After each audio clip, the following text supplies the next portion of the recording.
I wasn't supposed to leave that late. The original plan had been to hit the road by 10:00 a.m., maybe even earlier. The company was moving the last of its equipment from our old site in Wyoming to the main office here in Indiana. Most of the time, I'd just fly. A quick connecting flight, shake some hands and bounce right back. But sometimes we had bigger items, stuff you couldn't just box up and ship. I'd driven out twice before, once in a Sprinter van and once with an empty trailer. Both times I'd enjoyed the solitude. That long stretch of highway through Nebraska, quiet and meditative, gave me time to think. So when the office asked for a volunteer to drive one of the last runs, used 20 FD box truck we'd picked up cheap from a liquidation, I said, sure. There was a piece to driving alone at night, or so I thought. That piece was gone now, but let me start at the beginning. The morning I was supposed to leave, we hit a delay. The printer, a massive industrial copier from the old office, was stuck at a depot 2 towns over. It didn't arrive until after 2:30 p.m. By the time it was loaded and secured in the back of the truck, it was pushing 4:00. I considered going anyway, but I've driven through rush hour traffic in Gary before. No thanks, I decided to wait until just after 5:00 to leave. That decision might have saved my life, or maybe it got me noticed. I've never been sure. By the time I merged onto Interstate 80 West, the sky was already bruising up with twilight. The box truck's cabin smelled faintly of dust, diesel, and old vinyl. It had that used truck feel, everything rattled. The radio was picky, and the AC only worked if I thumped the console twice. But it moved, and I knew the route like the back of my hand. The first couple of hours went fine. I made my usual stops: coffee, bathroom, cheap fast food. As the city lights faded behind me and the radio gave way to static, I flicked it off and rode in silence. Eventually, I hit that familiar stretch of road in northern Iowa, 2-lane, dark and forgotten. Nothing but trees, fields, and the occasional exit sign you'd miss if you blinked. I'd been through it before, but it never stopped feeling haunted. Not by ghosts exactly, just by emptiness. It was the kind of place you could disappear into and no one would know. Around 12:30 a.m., I pulled into a rest stop I'd used a couple of times. Under a long, arched lamp casting yellow light across the lot was a single vending machine, a dingy restroom building, and a couple of benches, all empty except for a pickup truck parked at the far end. I didn't think much of it. I went to the restroom, washed my face, and tried to shake the creeping exhaustion from behind my eyes. I thought about maybe just climbing into the back of the truck and sleeping for a couple of hours, but something told me to press on. When I stepped out, that pickup truck was now parked right next to mine, close enough to ding my door. A guy stood between the vehicles. He looked to be in his late 40s or early 50s, thin, tall, wiry, dressed in jeans, a flannel shirt, and a ball cap. Nothing outwardly strange, but something about his stillness made me pause. "Hey," he said casually, "that your truck?" "Yeah," I replied. He nodded, then tilted his head, looking at the back. "You having trouble with it or anything? Looked like you were checking something earlier." "No," I said flatly, "just taking a break." He smiled, but it didn't reach his eyes, just wondering. Sometimes those old rigs have electrical quirks. Lights, brakes, you know. I gave him a tight smile, didn't answer, and got into my truck. I locked the doors. My gut told me something was off. He didn't follow. He just stood there for a beat too long, then slowly walked back to his truck. I drove off. The next stretch was dead quiet, pitch black, except for the glow of the moon and my headlights. No traffic, just the occasional road sign or glint of an animal's eyes in the ditch. Then something happened. Every light in the truck died at once. No headlights, no dash lights, even the little glowing symbols on the radio and AC cut out. Total darkness. My first thought was the battery or maybe a blown fuse, but the engine was still running. I tapped the brakes, no brake lights behind me, just void. I didn't panic, not right away. I pulled over slowly, my heart thudding. I sat for a moment, gripping the steering wheel. Then, with a sudden burst of frustration, I slammed my fist against the dashboard. Everything came back to life. Lights, gauges, the hum of the AC fan. It was like nothing had happened. My stomach twisted. I wasn't superstitious, but I'm not stupid either. Something was wrong. The timing was too perfect. That guy back at the rest stop, he'd mentioned electrical quirks. Why would a stranger say something that specific unless he knew? I didn't stop again. I drove with one eye on the road and one eye on my rear-view mirror. The fear was creeping up from my gut into my throat. I remembered a 24-hour gas station about 10 miles ahead, just over the county line in a town called Avery. I'd stopped there before. It was familiar. I rolled into the station around 1:30 a.m., pulled up to a pump, and jumped out. The air was cold. I started fueling up and trying to calm down. Then I saw the pickup truck, same one from earlier, same dented bumper, same faded red paint. It pulled up on the street outside the station. Engine idling. The driver didn't get out, just sat there watching. I felt ice trickle down my spine. I didn't finish pumping. I left the handle in and walked quickly toward the front of the gas station. Just as I was nearing the door, a sheriff's cruiser pulled into the lot. 2 deputies inside, probably just grabbing coffee or doing a routine check. I waved. They stepped out, and I smiled like I wasn't trying to hold my guts in place. Evening. I said, "Hey, quick question.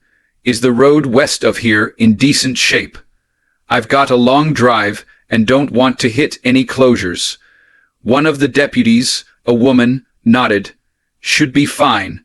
Weather's clear." I motioned over my shoulder. "Just saw someone acting strange back there. Same truck's been behind me for a while. Maybe it's nothing." The other deputy looked down the road. The pickup peeled away fast. They offered to escort me to the edge of the county line, but I declined. I told them I was probably just tired and paranoid. They nodded, but I could see the woman deputy didn't quite buy it. I got back into the truck, now almost trembling. My hands wouldn't stay still. I drove another 20 minutes before I saw a sign for a motel, an old two-story place just off the road. I didn't care if it was sketchy. I pulled in, parked under the only working light, and went straight to the front desk. The clerk barely looked up. I paid in cash, grabbed the key, and locked my room. I didn't sleep, not really. I kept expecting to hear a knock or a window breaking, but the night passed. Nothing happened. The next morning, under the glare of the sun, the world felt normal again. Almost. When I made it to our old office in Wyoming, I handed off the keys and told them to have the truck looked at. I didn't go into the details, just said the lights had cut out mid-drive and come back randomly. They later called and said the mechanic found nothing wrong. Battery was solid, wiring was fine, no shorts, no faults, no corrosion. But I knew, deep down I knew, that man had done something. I don't know if he rigged the truck to disable. Maybe something temporary, just enough to make me pull over on a dark stretch of highway. Maybe he was planning to follow me, wait until I stopped, and then what? Rob me, kill me, I don't know. But I've never made that drive again, and I never will. Sometimes I wonder how many people he's done that to. How many late-night travelers didn't get lucky, didn't find a cop, didn't make it to a motel.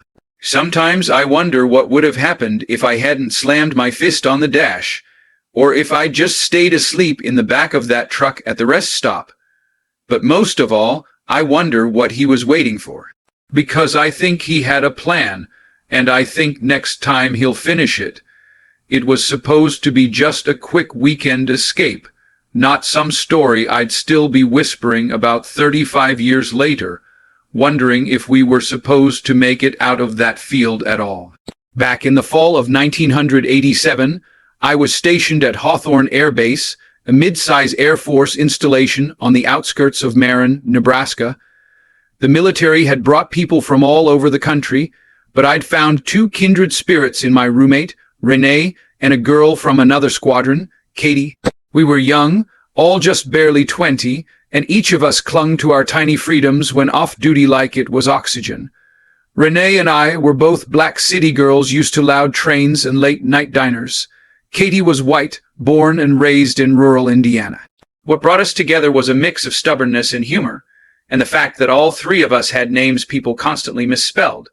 We joked we were the E-sisters, Tracy with an E, me, Renee with double E, and Katie with an I. No one ever believed us when we introduced ourselves, and we leaned into that, spinning stories and watching people's confused reactions with glee. That weekend, we just wanted out of uniforms, out of drills, out of cold chow hall food. So, we packed up Katie's beat-up blue Cutlass Supreme and decided to head to Caraway, a larger city about 3 hours south, just over the state line in Missouri. We figured we'd catch a movie, eat real food, and maybe flirt a little. Just teenage girl things. The road was clear, the weather perfect, and our spirits were high. We had the windows down, music up, and were singing along to Whitney Houston's So Emotional, like it was the national anthem. Katie was driving, and true to her nickname, Leadfoot Katie, we were flying down Highway 75, well over the limit. Then the red and blue lights lit up behind us, and everything changed. Katie pulled over without hesitation, cursing softly under her breath, but not really worried. Probably just a speeding ticket, she said, reaching for her wallet and registration. Renee and I quieted, sitting up straighter. A state trooper walked up slowly, a towering figure in the side mirror. He didn't look particularly old, maybe mid-40s, with pale skin and a mustache so thick it looked cartoonish. His uniform was spotless, sunglasses still on, despite the late afternoon light fading. He didn't say hello, didn't ask for Katie's license. He looked past her at me and Renee, his expression unreadable. Then he said, "You three follow me. Don't try anything stupid or this won't end with just a ticket." He turned and walked back to his patrol car. We stared at each other in silence. "What the hell?" Renee whispered. Katie looked stunned. "Why didn't he just? I mean, what did I even do?" But she started the car again and pulled out onto the road behind him. We followed him off the highway a few minutes later. Down an unmarked exit I didn't even notice until we were already on it. A single battered sign said private road, no outlet. Everything in me screamed that this wasn't protocol, that something was wrong. But what could we do? He was a cop, and we were three girls in a strange state, in a stranger place. The paved road turned to gravel. Then gravel turned to dirt. Cornfields rose on either side, the golden stalks brushing against the wind like a warning. It was nearly dusk, the sky bleeding orange behind us. We stopped speaking. Our joy turned into cold, creeping fear. When he finally stopped, it was in front of a dilapidated barn tucked into a clearing. It looked like it had been abandoned decades ago. Except it wasn't, because 5 men came out, all armed, all watching us. They didn't say anything, just stood beside the barn, some holding shotguns, others leaning against the rotting wooden beams like they were expecting company. One of them spat into the dirt, another laughed, dry and low. Katie's hand hovered over the gearshift, but she didn't move. The officer walked back to the car and tapped on her window. "Step out now." Katie obeyed. I could see her legs trembling as she got out. He said something quietly, gestured toward his cruiser, and she walked stiffly over to it. He opened the passenger door, and she got in. Then he walked over to Renee's side of the car and stood silently, looking in at us through the glass. I could feel Renee's grip tightening on my arm. Neither of us said a word. Behind him, the men from the barn didn't move, didn't speak, but I felt the weight of their eyes like knives. Minutes passed. Katie came running. Tears were streaming down her face as she flung open the driver's door, jumped in, and slammed it shut. "Don't say anything," she whispered, shaking violently. "Just hold on." The officer was walking back slowly, his boots crunching on the dirt. He leaned into Renee's window, eyes cold and hard. "Is it true?" he asked. "Y'all military?" Renee swallowed. "Yes, sir, we're stationed at Hawthorne." There was a long pause, then he said, "Get out of here, back to base. I see you again. It won't end like this." We didn't wait for another word. Katie threw the car in reverse and gunned it. tires kicking up dust and corn husks. The men didn't try to stop us, but they watched, silent like ghosts with guns. We didn't speak for miles, not until we crossed back into Nebraska. Only then did Katie finally pull over, her entire body shaking as she gripped the steering wheel with white-knuckled hands. "I thought we were going to die," she sobbed. Renee and I both wrapped our arms around her. "Did he hurt you?" She shook her head. "No, but he asked me what I was doing with 2 words, said we were probably in a stolen car. I tried to explain, gave him my military ID. He said if I wanted y'all to walk out of there alive, I'd have to. I don't even want to say it." She broke down completely. Then Renee and I couldn't breathe. It hit all of us in that moment what had almost happened, and that the only reason we were driving away instead of buried in that field was because of that little laminated piece of plastic, a military ID. We sat there on the shoulder of that highway for a long time, crying, holding each other, trying to process what we couldn't understand. We never told anyone. We didn't report it, didn't file a complaint, didn't even mention it on base, because who would believe 3 teenage girls over a state trooper? We told ourselves to forget it, to move on, but I never forgot. Because deep down I know that somewhere in Missouri, maybe not too far from that barn, there are others who weren't so lucky. I don't normally take back roads at night, but that Friday, I was exhausted and desperate to get home quicker. My name's Emily Harper. I'm 28. I live in a small town outside Freiburg in southern Germany, though I wasn't always the kind of person to be spooked by a late night drive. I work as a shift manager at a small packaging warehouse in a quiet industrial district. The kind of job where the days drag, but the nights feel even longer when you're the last one locking up. That night, I'd spent the evening at my parents' house in a village about 40 minutes from mine. My mom insisted on feeding me like she always does, and by the time I left, it was nearly midnight.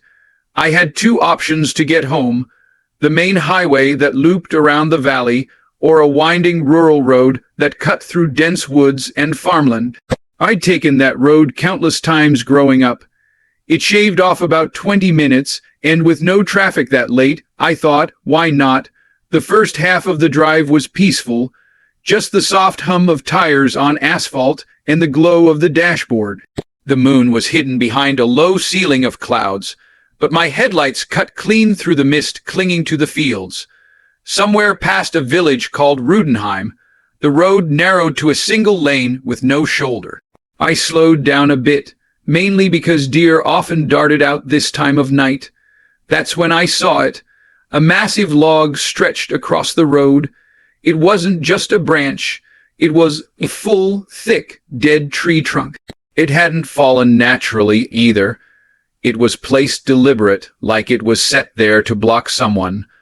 I slowed to a stop, flicked on my hazards, and muttered, "You've got to be kidding me." There were no street lights out here, and my high beams barely revealed anything past the log. Turning around wasn't really an option. The road was too narrow, and reversing through those sharp bends in the dark was a recipe for disaster. I checked my phone, no signal, figures. I stepped out into the crisp night air, my boots crunching on gravel. The log looked weathered, dry, like it had been dead for a while, but there weren't any other broken limbs or debris around, just this single clean-cut trunk. Suspicious, but not enough to set off real alarm bells yet. I walked back to the car, popped the trunk for a pair of work gloves I always kept there, and started dragging the thing off the road. It was lighter than I expected, maybe hollow inside. Took me about 10 minutes to shift it enough to squeeze past with the car. That's when I noticed headlights behind me. A car had pulled up maybe 30 meters away. No horn, no flash of lights, just parked silently, idling. I gave a half wave to acknowledge them and got back into my car, brushing some dirt off my hands. I figured they were just waiting for me to move so they could pass. As I pulled around the log and continued driving, I watched the car in the mirror. It started moving, too. It wasn't alarming at first. This was a 1-lane road. Of course, they'd follow the same path, but I drove slowly through the next few bends and noticed that they were matching my speed perfectly. Not tailgating, not trying to pass, just mirroring. I told myself not to be paranoid. People follow each other all the time on country roads, but the knot in my stomach kept tightening. 10 minutes later, I passed through a tiny farming hamlet. Just a handful of houses and an old guest house with one flickering porch light. I slowed at the curve and turned right toward the direction of my town. So did they. I glanced at my phone again. Still no signal. I was only 15 minutes from home now, but something told me not to go there directly. If this was just coincidence, fine, but if it wasn't, I made another turn off the main road, looping around a back street that ran parallel to my neighborhood. I pulled into the driveway of an empty house, one that had been for sale for months, and killed the lights. The car behind me kept going and then slowed. It stopped in the middle of the street. My heart started racing. I grabbed my pepper spray from the cup holder and locked all the doors. The other car idled for a few seconds. Then the driver's side door opened. A man stepped out. He didn't approach right away. He just stood there in the road, motioning toward the back of my car with one arm. It was slow, calculated. His body language didn't scream danger, more like urgency. Still, I didn't open the window. He then called out, his voice muffled by the closed window. "There's someone in your trunk," he said, raising his hands like he wanted to show he meant no harm. I blinked, confused. "What?" I cracked the window just a couple of inches. "What did you say?" I asked sharply. He took a step closer but stayed at a respectful distance. "I swear I'm not trying to scare you," he said. "When you were moving that tree, I got out of my car to help. I walked toward you, but before I could say anything, I saw a guy sneak into the back of your car, into the trunk. I tried calling out, but I don't think you heard me. My breath caught." "What?" "I didn't want to scare you while you were still driving. I was going to call the police, but I figured I should stay behind in case he tried anything. I stared at him. It could have been a lie, but what if it wasn't?" He took out his phone and showed me a call log. He had called the police about 10 minutes ago. Still unsure, I made the decision to believe him. "I already gave them your license plate," he added. "They're on their way." I didn't move. I just stared at the rearview mirror. I'd driven with a stranger in my trunk. My trunk, while covered by a hatch, was connected to the cabin. I had a fold-down seat with a small pass-through door I never used. If the guy had known about it. Moments later, 2 police cars pulled in from opposite ends of the street. Flashlights, commands, guns drawn. They opened the trunk. There was a man in there, unarmed, disoriented, looking, but very much real. They pulled him out, cuffed him, and put him in the back of a cruiser. The officer told me the man had no ID, wouldn't say much, but he was carrying a box cutter and a pair of gloves. I didn't even want to imagine what might have happened had I driven straight home. I sat on the curb shaking for half an hour, drinking water one of the officers handed me. The man who had followed me, his name was Adrian, waited nearby, and eventually came over to ask if I was okay. He said he was a paramedic in a nearby town and had just been heading home when he saw me struggling with the log. He didn't know what the guy's intentions were either, but he did know something didn't sit right, and he chose to follow his instinct. I never got the full story from the police. They said the man in the trunk had a record, break-ins mostly. They guessed he was looking for a target and had used the staged roadblock to sneak in, if Adrian hadn't noticed. Since then, I always lock my car, even on quiet country roads, even when I'm just stepping out for a minute. The scariest part wasn't just that someone got into my car, it was that I had no idea, no noise, no weight shift, nothing. I was alone, but I wasn't. It was supposed to be one of our harmless late-night drives, the kind of thing we did when the world felt too small, when silence wrapped around the city like a blanket, and we couldn't sleep without seeing what lay just a little farther down some unknown road. We did it all the time, my fiancée Harper and I, two night owls with a knack for chasing rain and broken yellow lines. We lived in Weston, a college town crammed with fast food joints and one too many vape shops, but drive 30 minutes in any direction, and the neon bled out into woods, farmland, and towns so small they didn't bother naming their streets, just numbered them like afterthoughts. We were used to getting a little lost. That was part of the fun. We'd fill a thermos with black coffee, throw on hoodies, and pick a direction. We always started out on Clarion Road, a main stretch through Weston, and let it guide us until it didn't. And that night, early November, cold rain slicking the windows, midnight creeping up on 1:00 a.m., we'd left the apartment around 11:30, itching to escape the walls closing in around us after a fight with Harper's sister over Thanksgiving plans. The air was heavy with tension, but the car was our neutral ground. I just need to get out of the city for a bit, she had said, shoving her auburn hair into a beanie, still barefoot on the kitchen tile. We didn't bring bags. We never did. No one ever does when they think they're coming right back. The rain had been steady the whole drive, never a downpour, just a cold, needling drizzle that made the trees blur at the edges and turned the world into a watercolor painting. We'd been driving north for about an hour, letting the road decide our path. Harper's boots were on the dash, her breath fogging the passenger side window as she flicked between music and the faint green glow of Google Maps. "Where the hell are we?" she murmured, zooming in and out on her phone. "It says we're near Barrett County. That's not right. We should have hit 88 by now." Barrett was one of those places that even locals forgot existed, just slivers of map between bigger towns. It didn't show up properly on any navigation apps. The roads twisted like fishing line tangled in weeds. You could be 5 miles from a highway and feel like you were 2 hours from civilization. I slowed the car, the tires crunching over wet gravel. The road had shifted from pavement to something rougher, muddier. Branches arched overhead like ribs in an open chest. Our headlights were barely cutting through the mist. "You think we missed a turn?" I asked, keeping my hands at 10 and 2, trying to pretend I wasn't already uneasy. Harper didn't answer immediately. She chewed on the edge of her sleeve and leaned forward. "No, I don't think so. I feel like we should have come to an intersection already. We hadn't passed another vehicle in 40 minutes. 10 more minutes of silence. Then we spotted a narrow road branching off to the right. It didn't have a name, just a black strip of crumbling asphalt snaking uphill through the trees. I turned in without thinking. "Maybe too fast.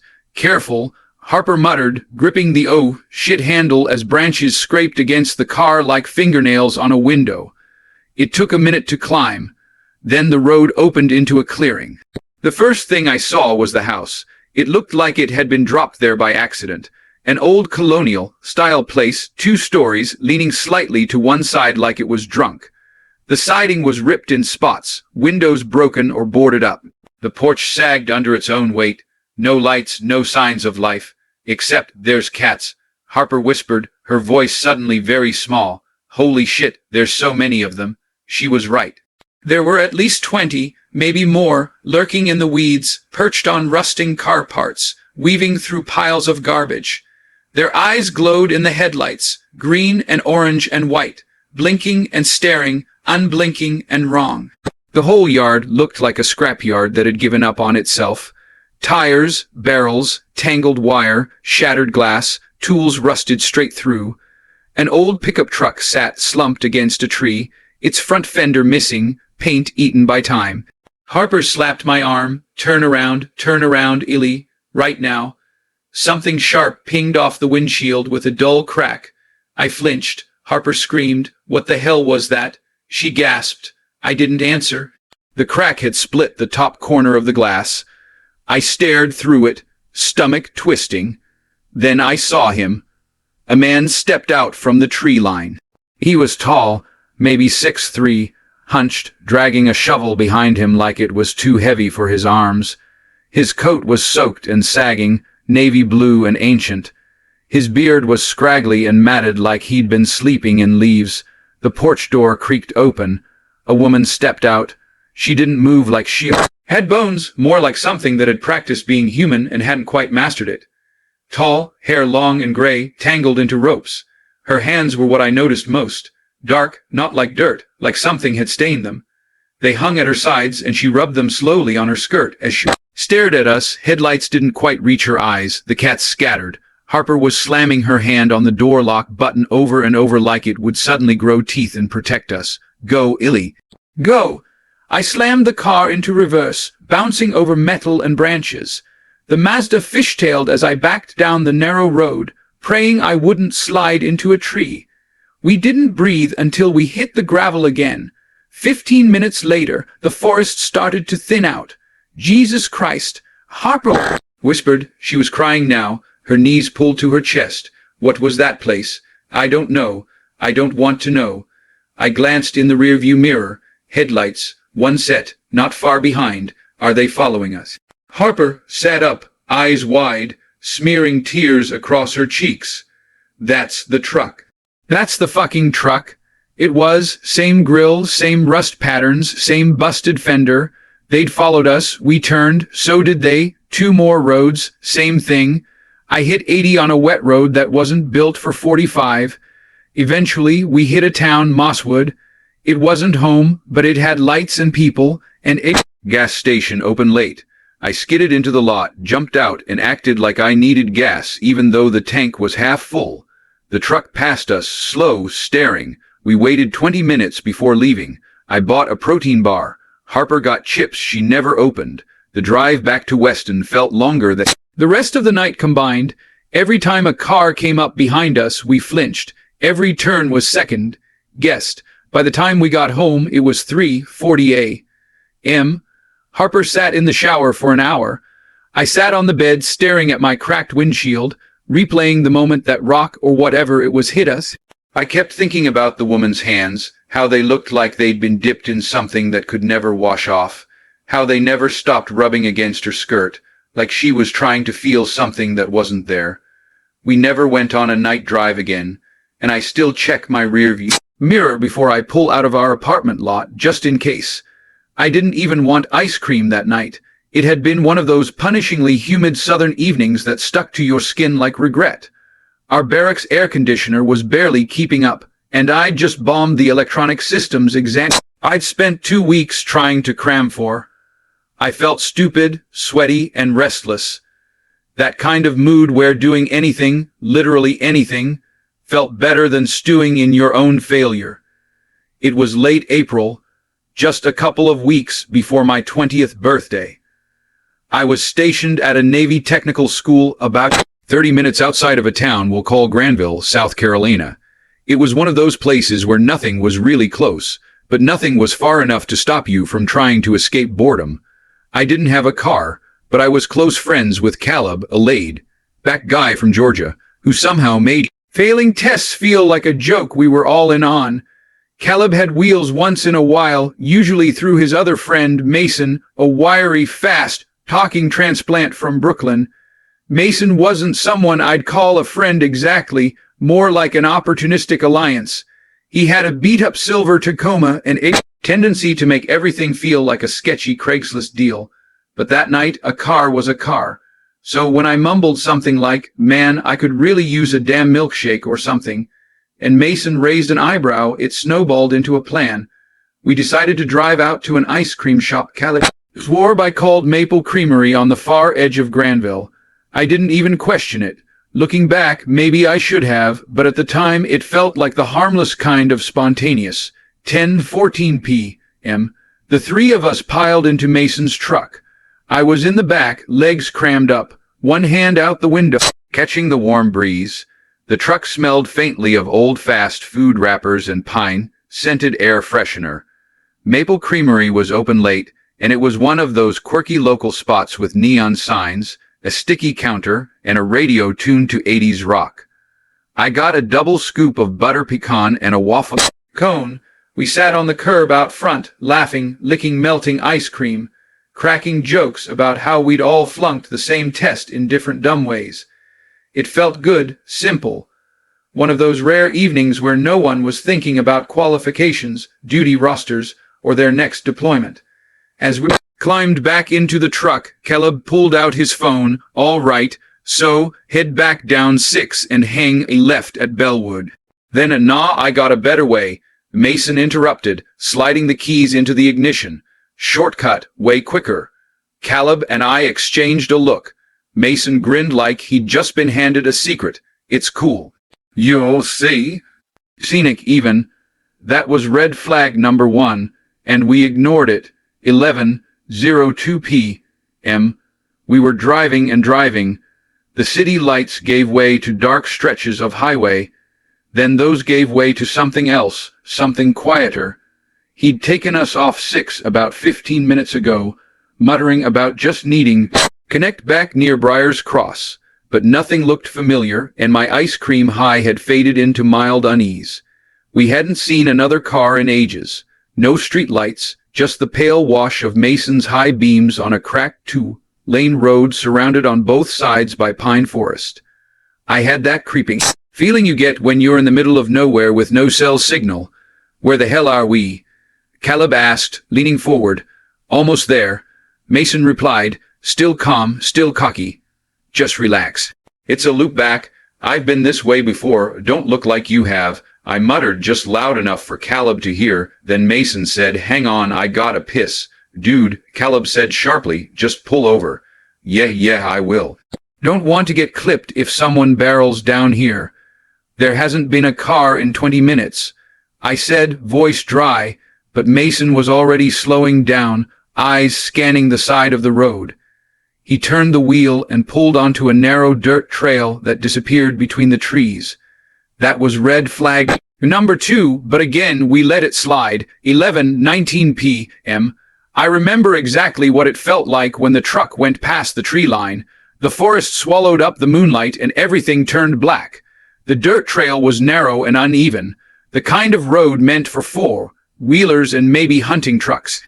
Not random late-night joy rides, dude, seriously, Caleb said, his voice sharp now. Turn around. People don't like trespassers out here. You're going to get a shot. Relax, Mason mumbled. I'm just going up a little, so I'm off the main road. My stomach twisted. Something felt wrong. Not just we're lost wrong. Not just maybe these guys. Dumbass wrong. It was the kind of primal, gut-level wrong that made your skin prickle. And then we saw the fire. 11:22 p.m. It wasn't a small campfire. This was a bonfire. Huge, roaring, and bright. The kind you build when you're either celebrating something or burning something too big to bury. It glowed orange through the trees, casting long shadows in every direction. Caleb whispered, Nope. Back up now. I leaned forward and froze. There were people, figures moving around the fire, slow, methodical, and others closing in behind us. Just shadows at first, then shapes. All of them walking, not running, but surrounding the truck like they were waiting for something. Mason sat frozen in the driver's seat, just locked up, eyes wide, mouth slightly open. Go! I yelled, hitting his shoulder hard. Reverse now. He didn't move. Caleb pulled out his flashlight, a big heavy duty one from his backpack, and started sweeping it around. The beam hit one of the figures to our right, and I swear it didn't flinch. Didn't raise a hand, just kept walking. Mason, Caleb barked, back up. They'll move. Finally, Mason stirred. He gripped the gear stick and slowly eased the truck into reverse. I climbed forward between the seats, reaching over to lock the doors. Then I rolled up the rear windows, slammed the sliding back window shut, and sat there shaking. As Mason inched us backward, Caleb kept his flashlight trained behind us. That's when he said it. They don't have faces. What? I choked. Caleb didn't respond, just kept sweeping the flashlight around. His jaw was tight, his breathing uneven. I turned around once, just for a second. There were figures behind us, yes, but there was no detail. No eyes, no mouths, just pale, stretched skin where features should be. Flashlight beam flickered, then the crowd parted. Mason didn't wait for encouragement. He pressed harder on the gas, the tires skidding slightly on the dirt, then catching. We shot backward through the trees and burst back onto the road. No one said a word. 12:03 a.m. We made it back to the base in dead silence. Mason didn't drop us at our building. He drove to the far corner of the parking lot and just sat there, engine running. I opened the door first. The slam echoed. Caleb got out next, but before I could walk away, he said quietly, "I saw them up close." I wasn't kidding. "I know," I said, and I did. There was no need to talk about it. Mason never spoke of it again. We didn't do ice cream runs after that. Didn't even hang out much after. Something out there wasn't right. And whatever it was, whatever we almost interrupted, it saw us. I never told anyone outside of that truck what happened until now. I never used to be the type of person who's scared easily. When you work night shifts long enough, you either grow numb to the weird stuff or you quit. I chose to stay numb. For the last 3 years, I've been working the early morning prep shift at a 24-hour distribution center outside of Linwood, a quiet warehouse choked city just east of Raleigh.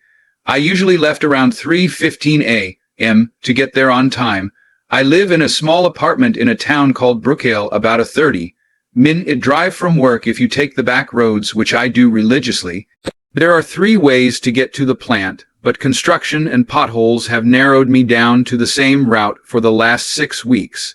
A 2-lane road called Hollow Creek Drive, lined on both sides with sleepy subdivisions, chain-link fences, and the occasional flickering street light. That night, this morning really, I had my usual podcast playing, a true crime episode about a woman who vanished from her apartment with the stove still on. Irony, now that I think about it, it was around 3:32 a.m. I know because I always check the dash when I pass that ugly concrete sign for Crestwood Estates. I hadn't had coffee yet, and my stomach was doing this low, hollow twist. I thought it was just hunger or caffeine withdrawal. My chest felt tight, but again, nothing new. My anxiety is a regular passenger. I cracked the window just an inch to get a breath of the cold air. That helped a little. I had just passed Ridge Hill Avenue, one of the quiet turnoffs where all the houses have motion sensor floodlights. When I saw him, he came out of nowhere. 1 second, I'm alone. Next second, there's a guy sprinting into the road like he's trying to catch a bus. I swerved hard to the right. My tires screamed and I slammed the brake so fast my bag of snacks hit the floor. My heart nearly came out of my throat. I barely missed him. Maybe a foot of space max. He looked absolutely panicked. Mid-30s, slim build, pale skin, short black hair, green eyes that flashed in my headlights. He was wearing a camouflage hunter's jacket, dirt, streaked jeans, and he looked like he'd just run a marathon through hell. He stumbled toward my driver's side window, panting, eyes wide.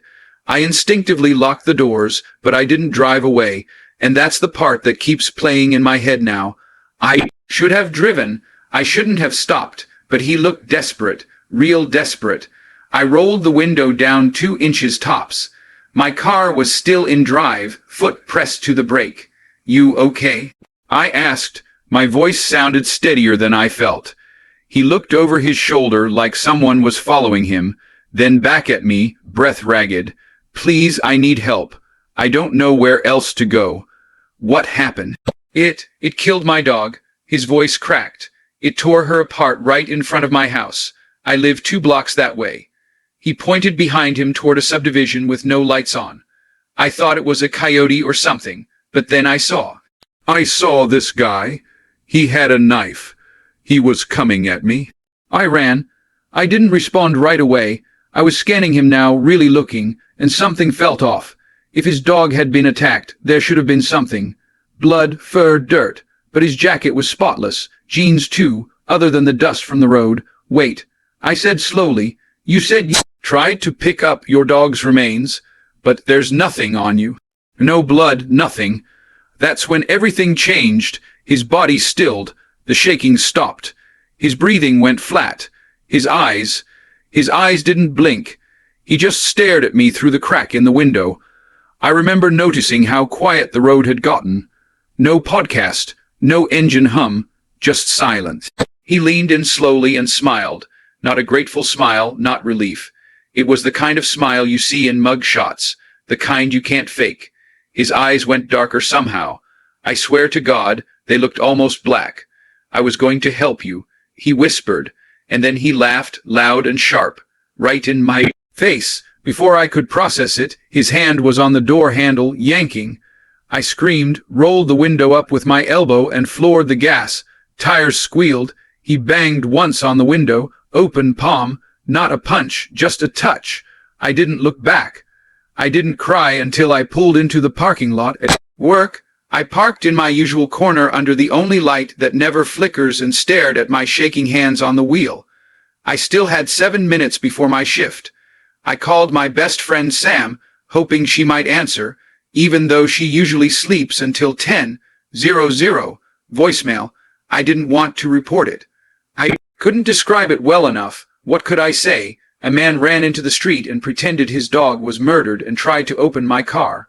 That doesn't exactly roll off the tongue, but I knew one thing. That man wasn't right, and I don't think he just happened to be there. I think he was waiting. I stayed in my car for as long as I could. My chest was still tight, hands still trembling. It wasn't just fear anymore. It was that heavy, suffocating weight you feel when something has already gone wrong, and you're just now realizing how bad it could have been. Eventually, I had to go inside. I did my shift mechanically, didn't tell anyone, didn't smile, didn't talk much. I loaded shipments, printed invoices, even joked a little with the morning manager. But inside, I was stuck. My brain kept replaying the moment his eyes changed. That smile, the words, "I was going to help you." That night when I got off, I begged my coworker Terry to follow me home.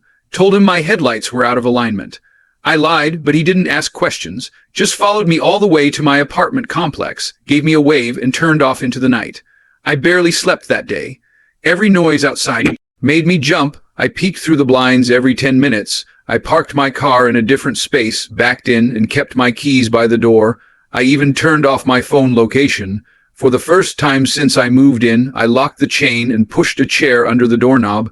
By the second night, I tried to convince myself it was all just some weird junkie or mentally ill person having a breakdown, that I'd panicked, misread something, made it worse in my mind. But then I drove past the spot again. Same road, same houses, and there was something new.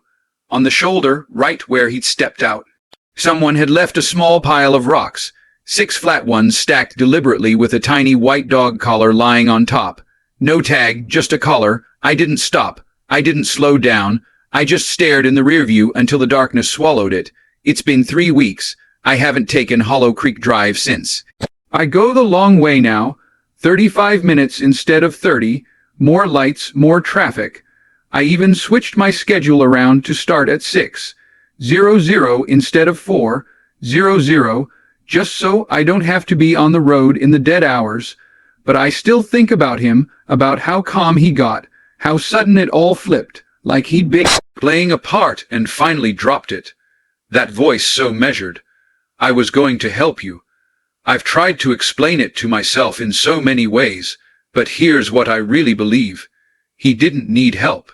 He wasn't running from something. He was hunting for something. And if I hadn't locked my door, if I'd rolled the window down further, if I'd believed him for even one more second, maybe I'd be the one someone's talking about on a podcast. And maybe I still will be. Because sometimes in the quiet just before dawn, when the roads are empty and the sky's just starting to lighten, I still feel that same pull in my stomach, that same knot, like something's watching me, like someone remembers my face and is waiting for me to forget his. I wasn't supposed to be on the road that late, but when you're 21, broke, and trying to avoid holiday traffic, you make compromises. Finals had just ended and I was desperate to get home, to get out of the gray walls of campus housing and the thin mattress I'd been sleeping on for a semester. So I packed up my little Nissan hatchback, filled it with snacks, caffeine, and crumpled laundry bags, and started my drive south.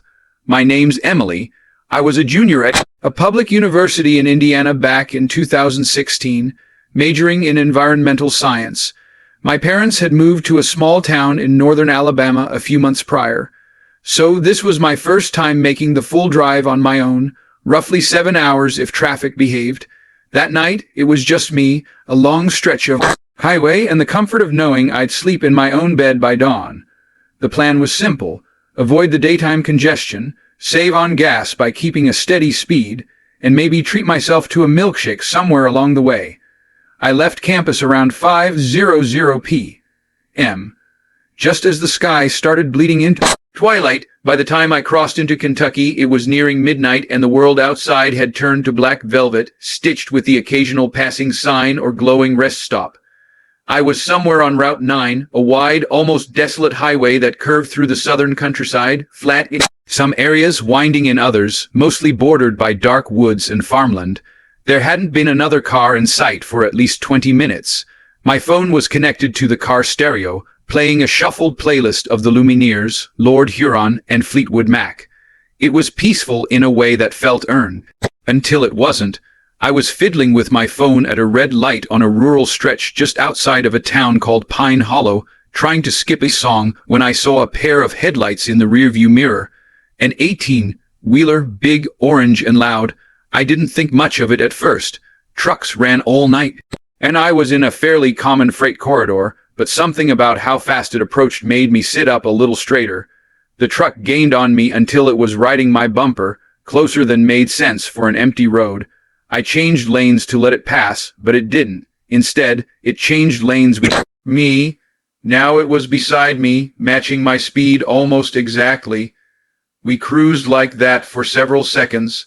Then a spotlight, like the kind mounted on the side of the cab, flicked on and aimed directly at my driver's side window. I flinched and instinctively looked straight ahead. The blinding white beam swept across my face, then moved to my passenger side and lingered there, lighting up the inside of my car like a stage. My heart skipped. My mouth went dry. What the hell? I whispered aloud, my fingers tightening around the wheel. Was he trying to get my attention? Did he think I had a busted light that didn't make sense? He was behind me moments ago. He would have seen it then. And besides, truckers didn't do this. Not at midnight. Not on an empty highway. Not to lone women in tiny cars. I slowed down a bit, hoping he'd speed past me. He didn't. He slowed with me, perfectly synced. Then the spotlight shut off. The truck merged into my lane directly in front of me. Its brake lights pulsed once, almost gently, not hard enough to force a stop. Just a tap, as if testing me. I moved over to the right lane again, trying to regain control of the situation, telling myself I was just being dramatic. Maybe he'd go on. Maybe he was just messing around, but the truck followed. He pulled beside me again, closer this time, and the spotlight flared back on. This time directly into my car's cabin, flooding every inch in harsh white light. I remember the music fading into the background, my fingers numb on the wheel, my breath shallow. I didn't dare look over. That was the first moment I felt the fear in my throat. Not like a scream, but like a warning, a primal feeling that I was prey. I tapped the gas and sped up. My car hummed nervously as the truck stayed with me, even matched me when I hit 80. Okay, I muttered, knuckles white on the steering wheel. I floored it. My little Nissan wasn't a race car, but it was light. Quick, I pushed it to 95 mph and kept going until the truck's lights shrank behind me like twin embers. The road was straight for miles. I thought that was the end of it. I was wrong. A minute later, I saw the lights again, closer, too close. I looked into the mirror and felt my stomach clench. Truck was gaining. The sheer speed it had to be going on that road that late was terrifying. It closed the gap in seconds and pulled up alongside me again, this time veering just slightly toward my car. The spotlight turned on one final time. I couldn't feel my legs. My chest burned from holding my breath. I knew I had to do something, anything. I remembered something my dad once said about defensive driving. Never try to outrun a bigger vehicle, outmaneuver it. So I hit the brakes. The truck blew past me, unprepared. I immediately cut in behind it, using its own blind spot like a shield. I stayed tucked behind it, heart hammering, until I saw an exit ramp, one of those poorly lit ones with a fading green sign. I waited until the truck's cab passed the exit line, then jerked the wheel and flew down the ramp. I didn't even know where I was going. I just drove.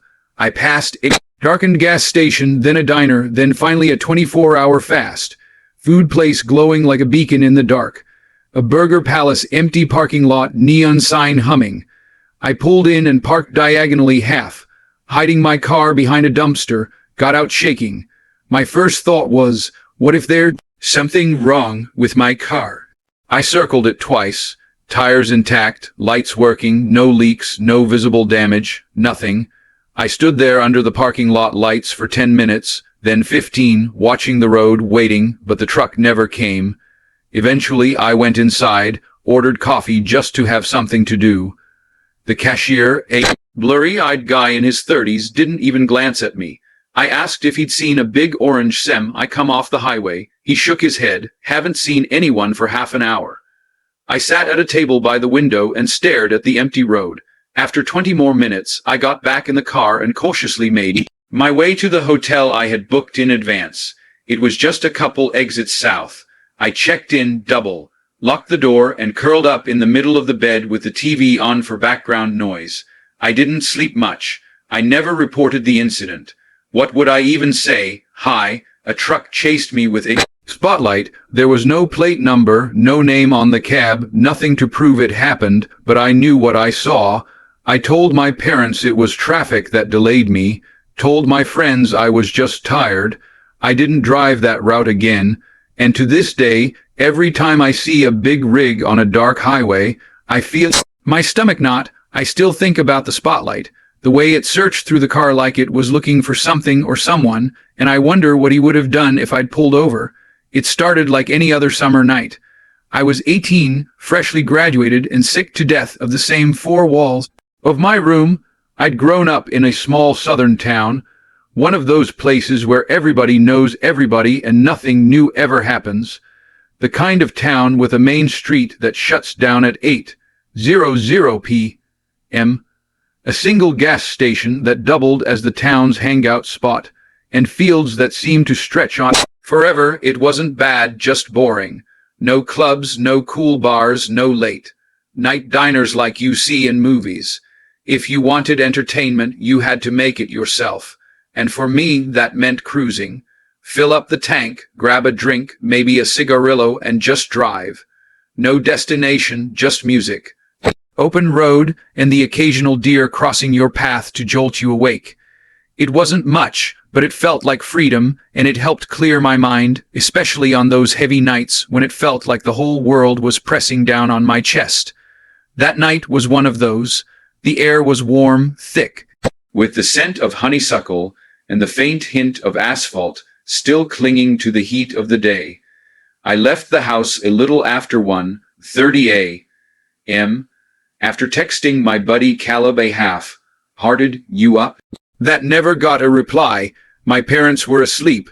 The town was dead silent, and the only sound was the hum of my car's engine and the low thrum of my Spotify playlist.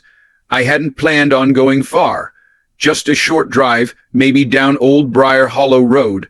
Long, narrow, lined with tall pines that made it feel like a tunnel. At the very end of it was Ravenwood Preserve, a park mostly used for walking and biking. No camping, no cabins, just dirt trails and signs about poison ivy. But the drive there was beautiful, especially at night, peaceful still. I didn't realize it then, but this night would be anything but peaceful. About 10 minutes into the drive, the houses thinned out and disappeared altogether. The road stretched ahead like a ribbon, lit only by my headlights. I had my windows down, music playing low. I wasn't thinking about much, just watching the lines on the road and enjoying the breeze. The last time I'd been down this road was a few months back with Caleb and Jess, parked in the preserves lot, swapping ghost stories and sneaking sips of beer from Caleb's dad's cooler. That night felt far away now. This time it was just me. As I pulled into the circular loop at the end of the preserve road, I spotted it. A tree not huge, but thick enough to block the one-way loop that took you out again. It had clearly fallen during a recent storm. We'd had a nasty one 2 nights ago. Tornado sirens, power out, the whole deal. I slowed to a crawl, headlights lighting up Thick bark and scattered limbs, there was no getting over it, not in my little Toyota. Damn, I muttered, throwing the car into reverse. My plan was simple. Just back up onto the grass a bit, then turn the car around and head out the way I came. I wasn't worried about going the wrong way. It was 3:00 a.m. and there was nobody out here, but I forgot one thing. Summer storms mean summer mud. The second my back wheels hit the soft grass, I knew I screwed up. The tires spun, throwing up mud, the back end of my car dipping lower into the wet earth. I shifted into drive, then reverse again, trying to rocket free, but it only got worse. The more I gunned the gas, the deeper the wheels sank. I sighed, head hitting the steering wheel. Well, shit. My phone still had signal, thank God. I called my mom first. I knew Dad would lose it if he was the one who picked up. She answered on the third ring. Groggy, hello. Hey, it's me. Don't freak out. I'm okay, but I need help. I explained everything. The drive, the preserve, the tree, the mud. She was quiet for a beat before muttering, Jesus, Issa, what were you doing out there? Just driving. I said softly, I couldn't sleep. She sighed again and said she'd call a tow truck and call me back. You're probably going to be stuck there for at least an hour, hour and a half. She warned, just stay in the car. Lock the doors. I will. We hung up. I locked the doors. That's when I saw them. Just beyond the reach of my headlights, maybe 30 yards out, a field stretched out, one I never really noticed before, but now it was lit up by dozens of small reflections. Eyes, deer, at least 30, maybe 40 of them, just standing there, grazing, looking up now and then. Their eyes caught the light, making them glow. It was eerie as hell, but at the same time kind of mesmerizing. It wasn't unusual to see deer out here, but this many at once, I'd never seen that before. For the next 15 minutes, I alternated between watching them and scrolling on my phone, trying not to overthink the fact that I was stranded in the middle of nowhere with only wildlife and whatever lurked in the woods as company. My mom finally texted, "Tow truck guy is on his way. Could be 90 minutes. Sorry, sweetie." I groaned but thanked her. There was nothing to do now but wait. I reclined the seat, locked my phone, and closed my eyes. I don't know how long I was out. 45 minutes maybe, but I woke up with my heart pounding, not from a dream, from a feeling. It was like the air changed, heavy, tight, like something was watching me, and it wasn't the deer. I sat up fast, disoriented. My phone had slipped between the seat and the center console. I grabbed it, the screen lighting up the interior. 4:11 a.m. I blinked, scanned around, still dark, still quiet. Deer still in the field, but something felt wrong. My fingers fumbled through the center console until I found my little pocket knife. Not much, but better than nothing. I clicked it open, kept it in my lap. I kept telling myself it was fine, that it was just nerves, but the hairs on my neck disagreed, and then I saw it. Not directly, not at first. Just movement to the left of the field in the trees. Something was there. A shadow, tall, thin, still. Too still. I froze. The deer didn't run. They weren't spooked, but I was. I leaned forward, squinting. My headlights didn't quite reach that far, but I could make out something. It was human-shaped, but it wasn't moving, and then slowly it did. It stepped forward out of the trees, not fast, not threatening, just watching. I turned the key in the ignition. Nothing. Tried again. Engine clicked, but didn't turn over. Oh, come on.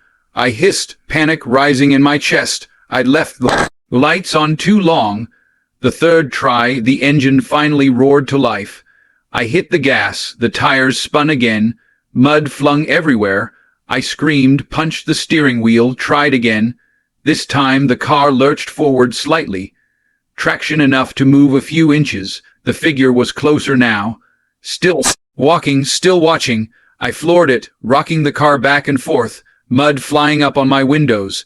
Finally, miraculously, the car gained enough grip to roll onto the pavement with a jolt. I didn't stop, didn't look back, didn't breathe until I hit the main road. The tow truck passed me on the way out. I didn't stop to talk. I just kept going. I got home as the sun started to rise and sat in my driveway for a long time before going inside. I told my mom the tow guy couldn't find me. I didn't sleep the rest of the day. That was 2 years ago. I've been back to Ravenwood Preserve since then, but never alone and never at night. I still don't know what I saw that night. Maybe just a hiker caught in the same trap of boredom and insomnia that brought me there, but I don't think so. I know what I felt, and some part of me, some instinct buried deep, tells me that whatever it wasn't lost. It was waiting.